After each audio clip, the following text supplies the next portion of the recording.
Welcome back to episode 2 of Tangents Are Relevant.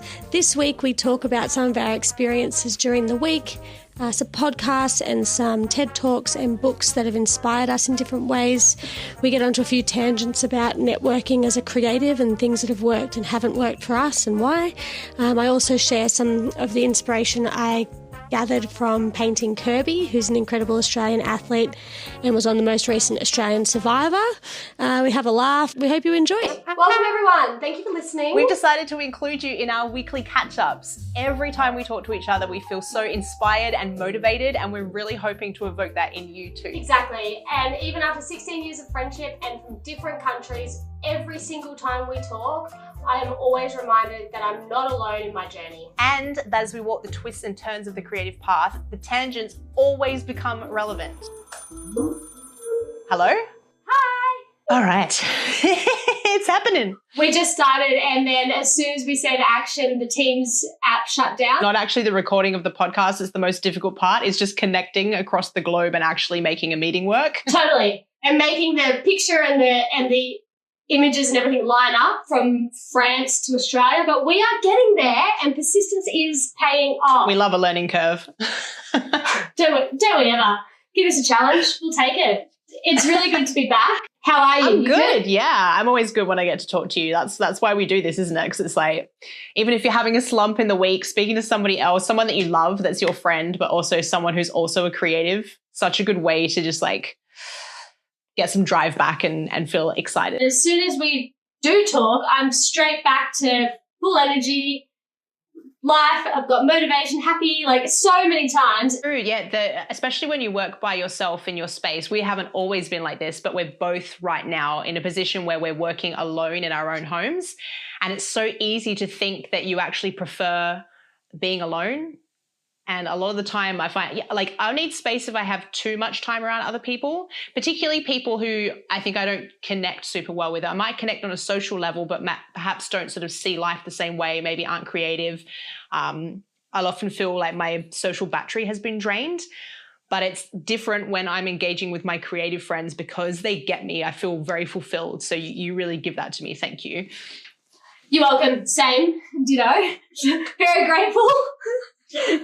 Actually, guess what? So you know how I'm living in Queensland and I haven't really connected with that many people here. Like I have met heaps of cool people, but like we're saying, like proper connection where you feel that. There was one guy, right, called Harry, and I met him when I was doing my gallery in Stone's Corner. And I actually met him when I was a dental receptionist part-time and he was a patient.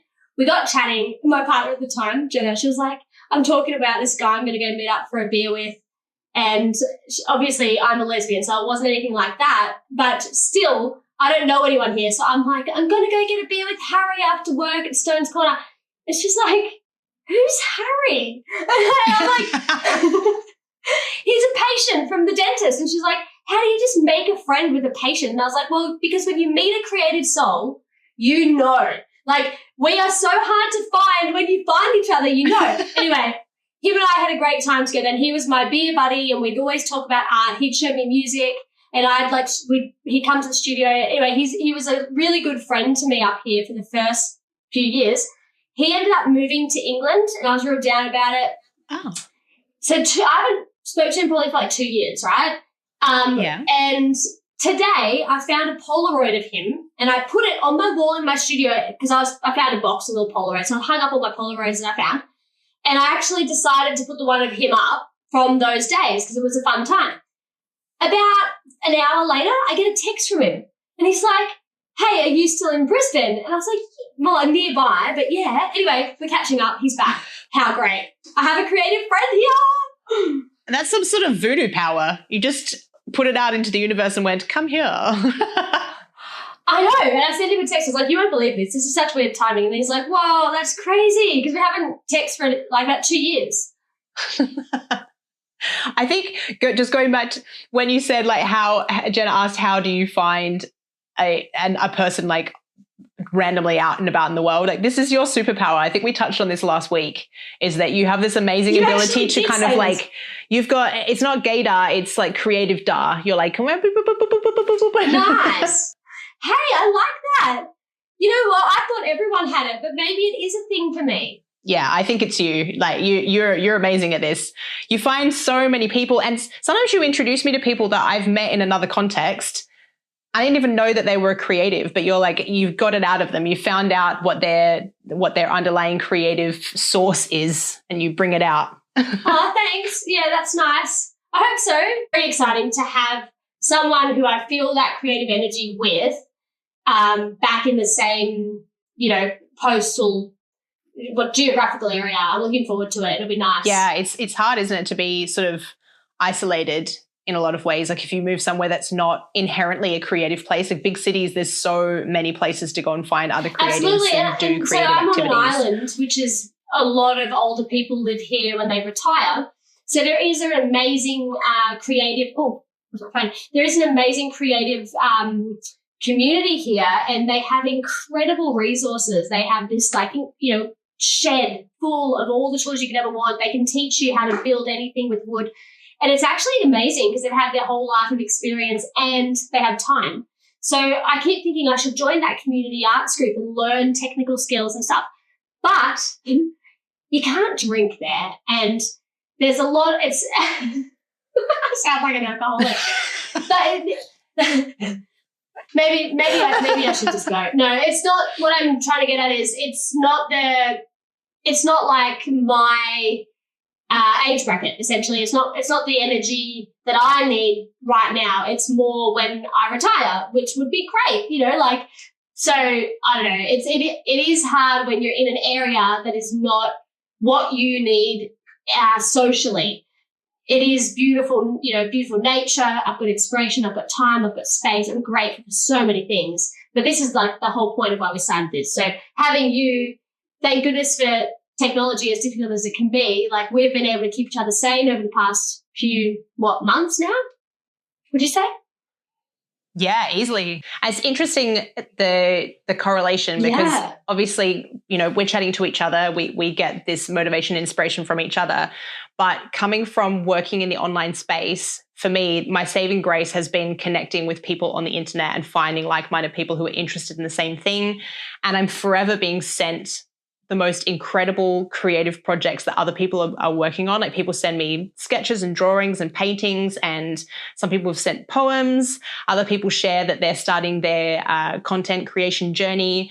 It's really exciting and inspiring. And I think that the podcast, obviously, we're the ones producing it, putting it out there, but you guys contribute back to us as much as we're trying to contribute to you. So thank you as well, because it's hard. It's hard being a creative on your own. Oh, 100%. And we touched on this last week. When you connect with others, everything gets better for you, each other, everyone. So whether it's business networking, whether it's creatives, talking about their experiences and coming up with new ideas, or brainstorming and growing ideas, whatever it is, together you can do more. And together, we were talking about this the other day, I think the way we got onto this topic was, figuring out what we want to talk about and why we're putting it public and all that sort of stuff. And I think I ended up saying something along the lines of, I try to focus on, whenever I make anything or do anything, including this podcast, I really truly believe this with all my heart. If we all as individuals can focus on finding the same with other people, not focusing on our differences, then everyone would be at peace. Like if we can, and not only at peace, but if we can all focus on finding our similarities, then you can't hate the person because you humanize them, because they have a part of that, you have a part in you. And so I feel like that for me, at the end of the day, is my ultimate thing. So if people can get involved and chat to us, I would love to find our similarities and, find, especially with people who are really different. You know what I mean? Like when I meet, a tradie who works on an oil rig, and you wouldn't think there's anything in common. When you find those commonalities, it's so joyful, and you end up learning so much from each other. Like I learn from others that way. And so, yeah, I don't know. I've gone off. I'm on a tangent. Help. Mayday. No, it's a relevant tangent. You just made me think that like I don't know if we spoke about it in last week's podcast or it was just a previous conversation that we had. But we've talked about networking before and how like networking can become this big scary thing where you feel like you're forced to go and have awkward conversations with people or reach out to someone that you feel inadequate in comparison to or whatever. Whereas this is networking. Networking is the ability to have a conversation with someone with no particular expectations, but genuinely taking an interest, and you'll find amazing things out about people if you do that. Whereas if you go in with a preconceived idea of what you want out of it or what their shortcomings are, you're never going to find out the exciting stuff about them, are you? So it's about learning to connect genuinely. Yeah, I think you've touched on something really great there, curiosity. So you can't fake it. Like if you, and intentions that, readable. So if you're going into a situation and your whole intention is to get something out of it, that's not connection. You might think that's networking, but I think what you're saying is networking is just talking to people. And if you're genuinely curious about them, then you're going to learn about them. They're going to feel heard. You're going to connect. That's networking. So networking is really just, I always think of it as making friends, like just getting to know people. Like even the other day I was talking to Kirby, and she said she's a really curious person. And I thought, that makes sense. No wonder you're such a legend. Like she just wants to know why, and there's no, there's no reason. She's not wanting to know because of this. She just wants to know, curious. And I think that's a really good point. If you're curious, you're going to connect with others and you're going to network. Yeah, and that genuineness, I think, look, we've talked before about the competition, like people saying to you, and this connects back to something we talked about last week. Gabe, you recommended that I listen to the Elizabeth Gilbert TED Talk. The idea of competition. So Elizabeth talks about how people will often sort of instill fear in you about being a creative, that you're afraid of how it might all go wrong. And honestly, yes, there are so many talented and capable creatives out there. In fact, most people that you meet in some way, shape or form will have something creative about them, even if they think they're not creative and they have like a 9-to-5 job.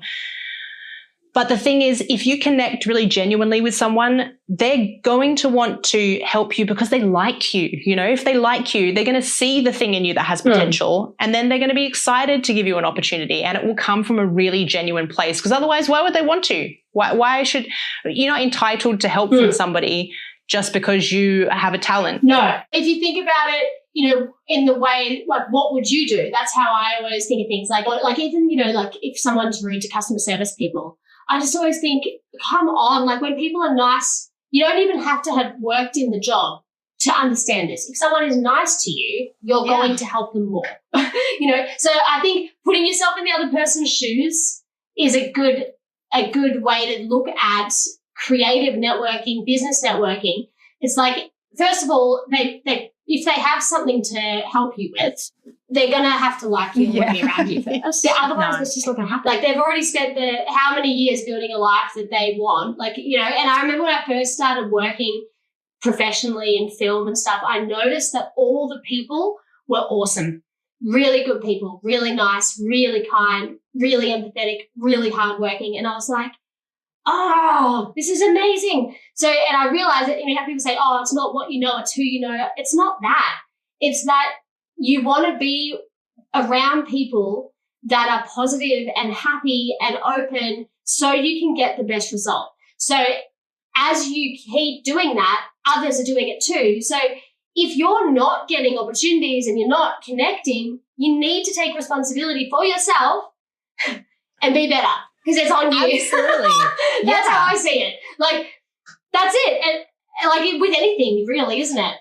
It's always on us. It's on yourself to sort out. Absolutely. It always comes back to like the personal journey, which we touched on last week as well. But I think too, it feeds back into the art, doesn't it? Because really, when you share art with the world, you're hoping that people will connect with it. And so it needs to relay a genuine human experience. And again, this is coming back to the TED Talk, is, this idea of like the muse versus the genius artist. Like, if it's too narcissistic, if it's too much about you and what you're going to get out of it, people can't relate to that. They're just going to see it as like, that's your problem. Go and do that on your own. stare in the mirror and be, impressed with yourself. But if you want to create art that people engage with, you're going to have to find a commonality.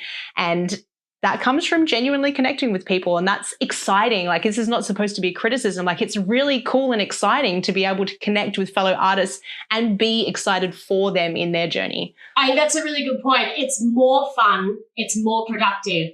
It's more rewarding. And it's better art than you'll ever be able to make without being that way. So it's like, if you're listening and you're not in that space, please feel free to reach out. More than happy to chat about it. You may need actual professional to work out what's going on, but we're happy to give you our advice. I have spent for sure. I've spent all of my money in therapy, so happy to share what I've learned, but I'm not a therapist. Disclaimer. No, but we can, in the context of the experience of being a creative, because it's an interesting journey. I'm sure you've got plenty to give back. Yeah. I'm happy to share it. But it's I think, you're right. It's a good thing. It's not a bad thing. And if you haven't worked out how to do that, there are tools like this Elizabeth Gilbert TED Talk. So what I took from that was being available to receive the ideas, but don't be critical on yourself. Just do the thing. Don't judge yourself, basically. And if others judge you, who cares? It's sort of like what Andy Warhol said, my favorite quote I always come back to. Just keep making art, and while other people figure out what they think about it, have made more art. So that's not the point. So if you're worried about what people think, it's a different issue. So if you're listening and you are past all that, how cool is it to just make your art? Yeah. Just make your art. We promise it eventually gets to a point where it's actually quite peaceful and enjoyable. The anxiety of that first part of the journey of finding your feet and trusting that you are an artist. You don't have to prove yourself to be an artist. It's inherent. If that's what you love, then that's what you are. And that's fine. You don't need approval. And after that, it's of course you have, there's money problems and life hurdles and all that stuff. But the actual experience of being an artist can be a very pleasant one and a very fulfilling one if you just go with it, to put it too simply. Yeah. Let go and trust. And it's actually really, really peaceful when you stop fighting yourself and believing all your own negative self-thoughts that other people have planted in there. It becomes really easy. There's always challenges, like you said, there's money or family stuff or whatever. That's normal, and that's going to happen no matter what you do. But when it comes to the art or being a business owner, you do get to a point where you're I'm good at this. I can do this. Whether or not other people see it is irrelevant. I actually saw a quote from not Andy Warhol, Van Gogh. So I've just reordered his book, which is all the letters he wrote to his brother. So inspiring. Anyway, it's the best book. So I had it, but I gave it away. So I've just reordered it. Anyway, I went down a tangent online looking up all the quotes from it the other day.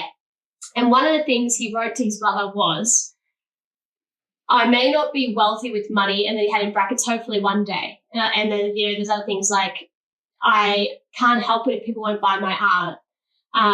But I know that I need to rebel by expressing the things I see, not as I see them, but with extremely beautiful color. As a way of getting revenge on the fact that I can't control that. I like that. I'm totally butchering it.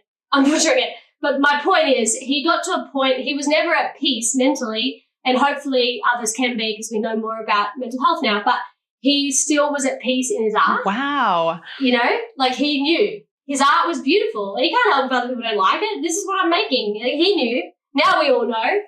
I don't know. I just love that. I that was so interesting. You didn't butcher that at all. You've definitely piqued my interest. So let's pop the link to the book in the description down below, because I feel like whenever we chat, that we always share things and resources that we've found really inspiring. So we'll make sure we share them down below, because otherwise I will forget to read this, but I want to. There's that book, and I shared something with Gaby this week. I don't know how it's going for you. I would love to hear how it's going. But for me, something that really helped the negative self-talk in my head about my creativity creative stuff and just for life in general, in terms of anxiety. And I'm not talking about specifically mental health stuff, but we all have the little kind of devil on our shoulder, you know.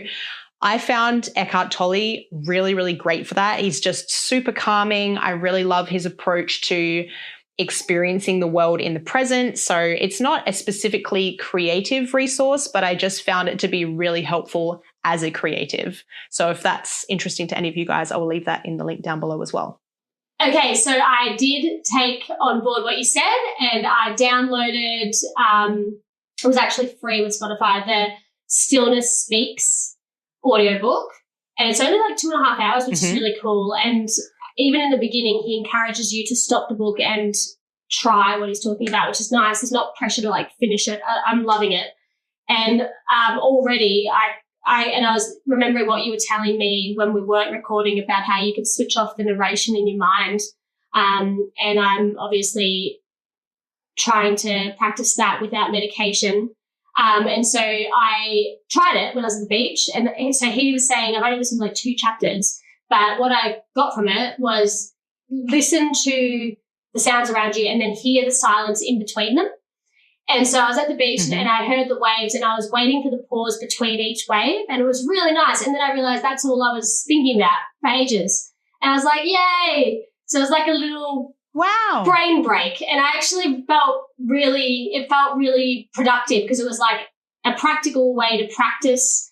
And I thought, you know, I need to practice essentially controlling my mind more. It's kind of like just eating whatever you want. And I'm not saying, that's all I'm saying is I want to personally practice that more. And I did find that a really helpful tool. So thank you. And I'm excited to keep listening because I'm only up to chapter 2. I find this conversation so interesting because I've always wondered about whether the sort of negative narration and over chattiness in so many people's heads now. And I feel like more and more people are being diagnosed with sort of being neurodivergent. And I am not a doctor and I'm not in any way implying that that's not a real thing. I'm just questioning the impact that society has had on that. And again, coming back to the TED Talk, Elizabeth was talking about, is it the Enlightenment? No, the Industrial Age. Which age was it where they started focusing on the individual? The Enlightenment, I think. I have to touch back on that. Industrial Age, maybe? She talked about a point in history where it moved away from sort of looking at the gods and spiritual elements and how the universe is influencing us, and it moved on to the individual and the individual's responsibility and sort of being the center of the world. And I think that puts so much pressure on people, and as a creative especially, a lot of at least my negative self-talk is really other people's voices internalized and put into my voice in my head. And if that external chatter hadn't been there in the first place, because it doesn't come from nowhere. It's things I have heard at some point from someone, whether they meant it to be malicious or not. It has been internalized as a negative thing. Is that organically there? Like if we were monkeys in a forest with language, would that be there, or would we just be freely creating art? I love that you've been thinking this, because this week I was thinking about the same thing. And I said to my partner, Erin, of course, I said to Erin, I saw a quote that said, the artist is the child who survived, or the entrepreneur. Same thing. So it's like dreaming, coming up with ideas, believing you can fix things, believing you can make something better, believing you can put something beautiful into the world, believing that you're worth it, all those things. And a child who's not traumatized, that's a child, does all of that naturally. And so when I read that, I was like, I love that. The artist is the child who survived. Because what am I now, 37? 8? I don't know, something. 37, I think. I don't know, whatever. 37, because I'm 36. Thank you. So I always love asking people this, what age do you feel? I'd love to ask that in the comments. I think it's really interesting. What age do you feel? And then what age are you, like, genetically? But I feel about 28. So I'm off on a little tangent, but bear with me. My nephew said to me... No, I'm interested. Go. Okay. So my nephew said to me once, you're like... When we all hung out, he's very observant, and he goes, my dad always treats you like one of the kids. Like, it'll be like, all right, Gaby, everyone, let me come do this. And I feel like if you allow that joyful, playful spirit to live on and it doesn't get taken from you, then you do have like a childlike energy in terms of like believing like we would just throw paint around in the garage. The adult parties cover it with plastic, fine. But it's like, so I really resonated with that. And I think that children are free in that way. And when you look back, like most of the time, what you wanted to do as a kid, you still want to do as an adult. So it's like it kind of gets diluted and then it gets put off or not. Yeah, that's so interesting. And it ignited the thought in my head too about how children can sometimes be so wise. I remember when I was a nanny, there were like rules and stuff that I would impose on the kids. And then I would have conversations, particularly with the little boy who was 6, who would just sort of explain things from his perspective in a totally new light. And I was like, he's actually right. Like I'm just doing this because that's like what every nanny and parent does. But, it's like apologizing to children. Yeah. So many people don't apologize. Like, I'm the adult, I told you what to do. And even when they're wrong, adults will still punish the child or they won't discuss what happened. It just, well, okay, whatever. And they leave. And like the child is. Because I said so. And in that situation, really, the child is the more mature one because we go to therapy later in life to learn how to do that again. Like we undid all the good work that was already there at birth. it gets like damaged and the disrespect, like, when I was in casting, I used to always ask the kids, can I take a photo of you? And I'd always see them be like, and they'd be empowered because they had a choice. But I personally didn't want to not ask them. Like, if I'm going to ask an adult, of course I'd ask a kid, like, and also I wanted to make sure the parents would push them into it. So I'd read the room and that's how I'd assess things. But I've noticed that too. And I think back on my childhood and our generations, I'd say, it's like generally, I shouldn't speak for them, but you know what I mean, like generalizing, especially as a white person, I think white female of our age is like you are taught basically that you just have to be good and be quiet. And the holistic psychologist shares lots of good content around this. And it turns you into I don't say people pleaser anymore. I say self-hurter. And what ends up happening is you don't know how to have boundaries and you don't know why you're so stressed. And it's like, because you don't have to do any of that. Like, you don't have to hug like every single person in your family. So if you allow a child and say, can I hug you? Yeah. That teaches them that they are supposed to be asked. So with my nephew, I said to him when he was 6 years old, sometimes adults are wrong because that is the information that I wish I knew. If I had known that, it would have been a lot easier, Like, I'm not saying my parents were great, they did their best, blah, blah, blah. But if I had known that sometimes adults can be wrong, like if parents and adults, whatever, could take their ego out and just tell all children that, imagine how much safer kids would be if they didn't just trust adults. Absolutely. Yeah, and it like when something feels unfair, when something happens to them, but in their head an adult is right because adults are always right, then it leads to the message being sent to children that things can't be better. The world is just unfair and that's how it is. But actually, you can create change, you can set boundaries, you can be happier with your relationships if you learn to do that. So that's a really, really interesting point. I just realized we were supposed to do like these are going to be our main topics for the episode and then whatever tangents happen, which we didn't do, but that's all right. I was just going to quickly mention though, because I've got 19 minutes on my card, that I wanted to tell you. Yep. Just throwing back to last week, remember how I was saying I was really frustrated to go to the dentist and have to work that shift for cash and this and that? I got a text message this week from that new job asking me how much my painting was because the dentist wanted to buy it. So it just goes to show. Yes! Just goes to show, you just got to keep an open mind and talk about your art. When people ask you what you do, like even if you're in a dental nursing gown with a mask on and gloves and you're doing a root canal, which is literally what I was doing, he asked me a question and I said, I'm an artist, I'm here for extra money, blah, blah, blah. And I told him and I showed him my website. So you've got to tell people what you do and be positive because I got to say, little celebration for you because that is amazing. Yay. And how cool and what a great example that you can be honest with people. Like, no, don't go into a job that you're, doing to make money and pay the bills saying like, I don't really want to do this because I'm an artist. Of course, they're not going to appreciate that. But if you're really honest about being a multifaceted person, you're very capable and skilled and qualified as a dental nurse, but you are also an artist. There's no reason. I think maybe it's our generation, but I was definitely told when I was younger that when I went to job interviews, like, you have to pretend that your entire life goal and ambition is to have that job. And I was like, really? Because this is like an entry-level piece of shit job that I don't even want. But I'm supposed to make them think that it is my life goal to work for them and that they are a god and I can only hope that they'll accept me. Like, I think that's very toxic. I do too. And I think a lot of people, especially younger than us now, know that, which is great. So like, be honest, be yourself, and you'll attract the right people around you.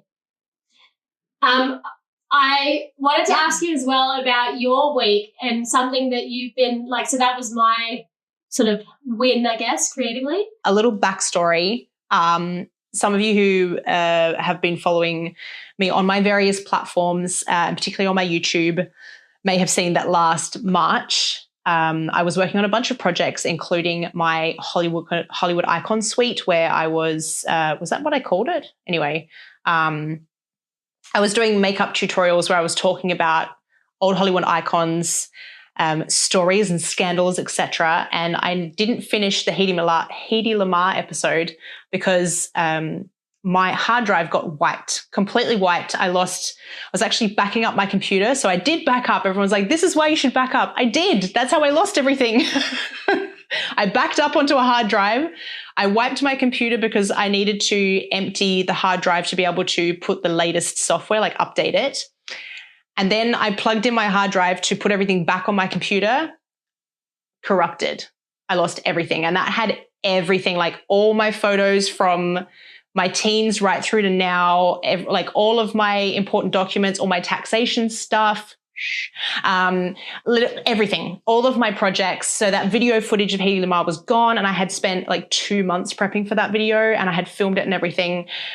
Like, I lost so many things. And then the other day, I got a new laptop and I did the transfer between my old laptop and my new one. You can like connect them and it just sends everything over. And I opened a couple of programs. So I opened GarageBand and up pops a project that I had been working on months and months ago. That was gone. I can 100% promise you it did not exist anymore.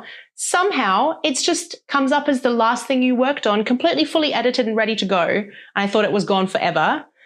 And I know I promised a very long time ago my ebook to you guys. I've been wanting to write the vintage tips and tricks ebook with like the basics of vintage style in it. The entire outline popped back up when I opened Microsoft Office up. It just, boop, there it was. I was like, yes! What the hell? Some sort of magic creative juju has come my way. That is amazing. It's like the epitome of letting go. And it's been over a year. And it's there. And probably the main things you wanted to work on. Yes! So exciting. I am so happy for you. That is such a relief. Honestly, I've lost a whole hard drive of stuff. It's devastating. It's the worst feeling, and it's so hard to get past. And the feeling is, I'm so happy for you. That is great news. And I can't wait to see the ebook come to life. I mean, it still requires a lot of work. It's just dot pointed, but look, if there's one thing I know about you, you're not afraid of putting in the effort. I am excited about, had this thought. I was like, you said to me this week, you're like, because I obviously I've never done online stuff and I don't have, but I'm happy to do it. But you said, I was like, I don't know the line. You were like, if you can make friends in real life, you can get followers. It's the same thing. And when you said that, it really made sense. I was like, oh, okay, cool. Yeah. It's just like making friends and then hopefully get to meet each other at some point.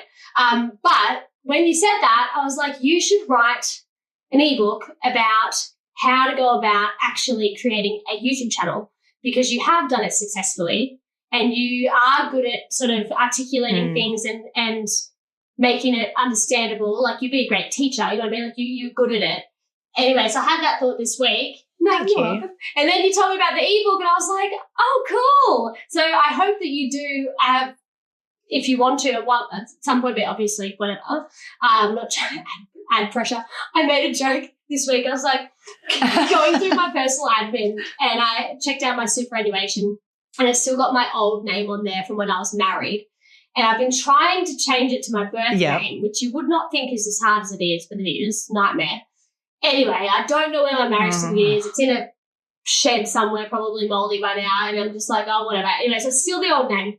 And I thought, oh, I'll see the details. And I checked, and all of my money that I apparently have in there is going to, set aside to my niece. And I'm like, okay, I've got 16 nieces and nephews now. 14, 15, 18, sorry. And it's just one of them. Wow. I know. And anyway, I was like, I probably need to update this, whatever. And then I was like, who should I leave it to? What should I leave it to? And I started having these ideas, like maybe I could start like an art competition or whatever. And then I was like, I'll leave it to Thomas, and then he can use it to start the theatre again. Perfect. That's the person. Remember, I was saying the other day that you need a person that you trust to bring your vision alive after you're gone. Sounds morbid, but like really, living on, it's important. That's the person. But when I said it, I remembered you saying that to me, right? And then I said as a joke to Erin, maybe I'll just leave it to B and say, you have to create an art prize with this. And I was like, just leaving you another task. As if grief isn't bad enough, here's a job. Well, that's all right. I mean, you're going to live like for the next 500 years anyway, so you're not allowed to pass away yet. I know, it's very morbid, but it was so funny, and I was cracking myself up. And then Erin was like, and I just did not see the humour in it at all. And I was like, never mind. And this is why we have each other. So good. Oh, man. I've said the exciting thing that happened to me this week, but you had something like massive happen this week, super exciting, that I think you should let everyone know. Okay. So this is we're talking about milestones. So one of my personal milestones each year is to enter the Archibald Prize. I didn't do it last year. I got distracted with other things, such as organising my wardrobe. Very, very, very busy. This year, I did it. So I sent it off. I took it down to the, took it off. I organised the courier, cleaned like 3 houses to pay for all of the extra stuff, got the money aside, did it properly, got books the proper art courier, and I spent, the most important part is I actually said, okay, you need to, if you don't know, to enter the Archibald Prize, you have to paint a portrait of someone who has impacted Australia in terms of politics or art in some way. Or you can paint a self-portrait and you can enter it. So I have never been accepted in, and I've entered it now. This is my 3rd time. But if you do get accepted in, they select 50 finalists and make 2 of those 50 paintings around Australia. And it's very, very helpful as an artist for your career. So I'm hoping that one day, hopefully this time, I'll get accepted in, and then I'll get represented by a gallery and be able to make a living. That's, I can drop the side jobs. That's the idea.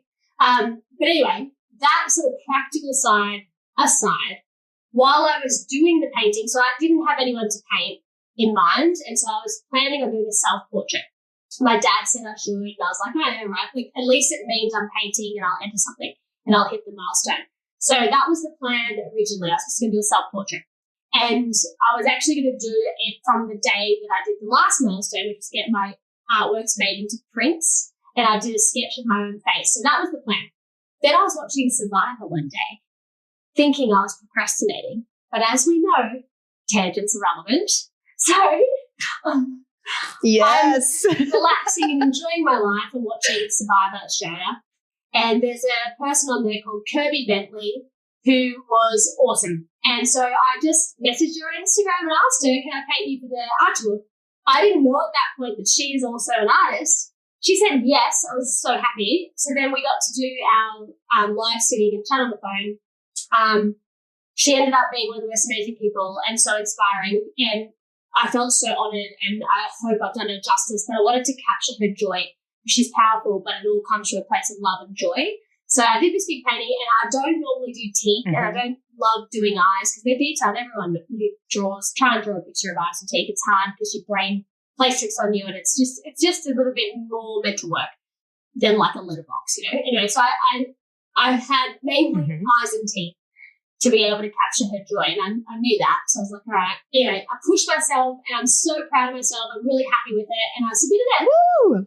Yay! Yes, this is so exciting. And I have to say, and I said this to you the other day, that when you shared the picture on your Instagram, it's the eyes is what captured me, and also what made me think, like, you can really see the resemblance, because sometimes even when the person's features are sort of correct and everything about them is technically sort of geometrically, I suppose, correct about them, it doesn't actually necessarily capture them, you know. And I like, you can see in the picture there's really a light in her eyes, like you can feel the personality coming out of the painting. So woo. Oh, that's so sweet. Thank you. And the best part is she shared it as well on Instagram. We'll put the link. And she said she was really happy with it, that I should be proud. And halfway through the process, I was feeling nervous about it because she's, you know, I don't know her. She's well known. And I was like, oh, what if it's not good? All that. And then when I realized she was an artist too, I was like, oh no. I had some nerves. Yeah, extra layer of pressure. And so I was And also she's Indigenous, so I wanted to make sure that I didn't disrespect anything about her country or, you know, say anything wrong. And I just was nervous. Yeah. And so that energy was sort of rising in me, and I messaged her and I said, hey, just want to double check that you're okay with me doing this and that and that. She wrote back and she sent me a voice memo, and she's like, hey mate, just back yourself. Love that. That's great advice. So good. So that's what it's titled. That's the title of the painting. It's Back Yourself. And was the first female Indigenous coach of AFL women here. Wow. So she was a coach for Essendon. And when she said that, I just thought, you know what?